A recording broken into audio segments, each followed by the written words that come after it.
आप सबको नमस्कार, सत श्री अकाल।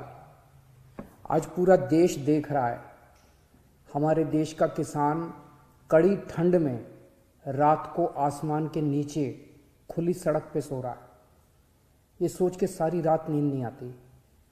आज कोई भी देशभक्त ये देख के चैन की नींद नहीं सो सकता। ये लड़ाई सिर्फ हमारे किसान भाइयों की नहीं है, ये हम सब की लड़ाई है। जरा सोचिए, जो 2 वक्त की रोटी हम खाते हैं वो हमारे किसान भाइयों की मेहनत की उगाई हुई होती है। हम सबको इस लड़ाई में अपने किसान भाइयों का साथ देना है। कल पंजाब के मुख्यमंत्री ने मुझ पे आरोप लगाए कि दिल्ली में मैंने ये काले कानून पास कर दिए। इतने नाजुक मौके पे भी इस तरह की गिरी हुई राजनीति कैप्टन साहब कैसे कर सकते हैं? ये तो तीनों केंद्र के कानून हैं। जिस दिन राष्ट्रपति के इन तीनों कानूनों पे दस्तखत हुए थे, उसी दिन ये तीनों कानून पूरे देश में लागू हो गए। अब ये किसी राज्य सरकार के ऊपर नहीं है कि वो इन्हें लागू करेगी या नहीं करेगी। अगर राज्य सरकारों पे होता तो देश भर से किसान केंद्र सरकार से बात करने के लिए दिल्ली क्यों आते? वो अपने अपने राज्य के मुख्यमंत्रियों से मांग करते। ये कानून केंद्र सरकार लाई है और कोई भी राज्य सरकार इन कानूनों को ना तो रोक सकती है और ना पास कर सकती है। अब सवाल ये है कि जब कैप्टन साहब को ये बात पता है तो फिर उन्होंने मुझ पर ये झूठे आरोप क्यों लगाए? इसका एक बहुत बड़ा कारण है।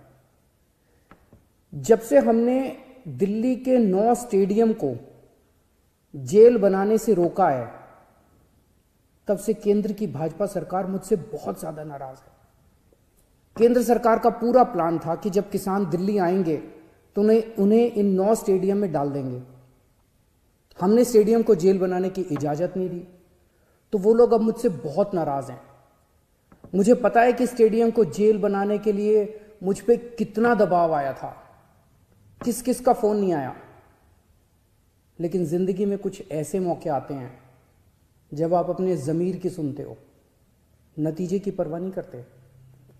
कैप्टन साहब, क्या इन्हीं लोगों का आप पे दबाव है जो आप मुझ पे झूठे आरोप लगा रहे हो, मुझे गालियां दे रहे हो, बीजेपी की बोली बोल रहे हो, बीजेपी के साथ ये दोस्ती निभा रहे हो, या कोई दबाव है क्योंकि आपके परिवार पे ईडी के केस चल रहे हैं आजकल और ईडी के नोटिस भी आ रहे हैं आजकल?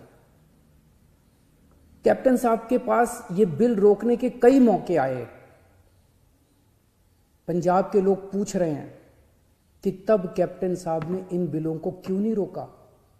आज से 1.5 साल पहले 2019 में केंद्र सरकार ने ये तीनों काले कानून बनाने के लिए कमेटी बनाई थी। उस कमेटी में पता है कौन था? उस कमेटी में कैप्टन साहब थे। कैप्टन साहब, पंजाब के लोग आपसे पूछ रहे हैं कि आपने उस कमेटी में इन काले कानूनों को क्यों नहीं रोका? आपने कमेटी में एक बार भी इन काले कानूनों का विरोध क्यों नहीं किया? आपने बाहर आके लोगों को क्यों नहीं बताया कि केंद्र सरकार इतने खतरनाक कानून बनाने जा रही है? कैप्टन साहब, आपके पास 1 नहीं, 2 नहीं, 3 नहीं, इतने मौके आए जब आप इन बिलों को रोक सकते थे। आज पंजाब का किसान आपसे पूछ रहा है कि आपने ये बिल क्यों नहीं रोके। आज दिल्ली की सरहद पे पंजाब का किसान है और देश की सरहद पे उसी किसान का बेटा पंजाब का जवान है। अभी कुछ दिन पहले पंजाब के एक किसान सरदार कुलवंत सिंह जी दिल्ली की सरहद पे बैठे हुए थे और खबर आई कि उनका 22 साल का जवान बेटा सुखबीर सिंह बॉर्डर पे देश के लिए शहीद हो गया।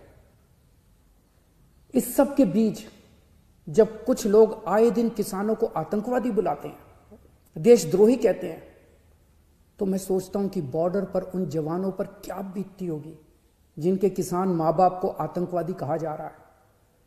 आज हम सबको तय करना होगा कि हम देश के किसानों के साथ हैं या उन्हें आतंकवादी कहने वालों के साथ हैं। मेरी सभी देशवासियों से अपील है कि हर देशभक्त किसानों का साथ दे।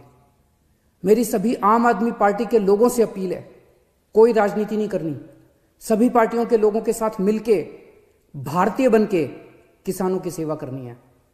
राजनीति करने को पूरी जिंदगी पड़ी है, अभी बस सेवादार बन के सेवा करो।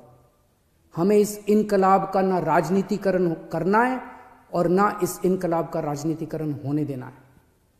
मेरी केंद्र सरकार से अपील है कि किसानों को सभी मांगे किसानों की तुरंत मानी जाएं और एमएसपी की गारंटी को कानून में डाला जाए। जय हिंद।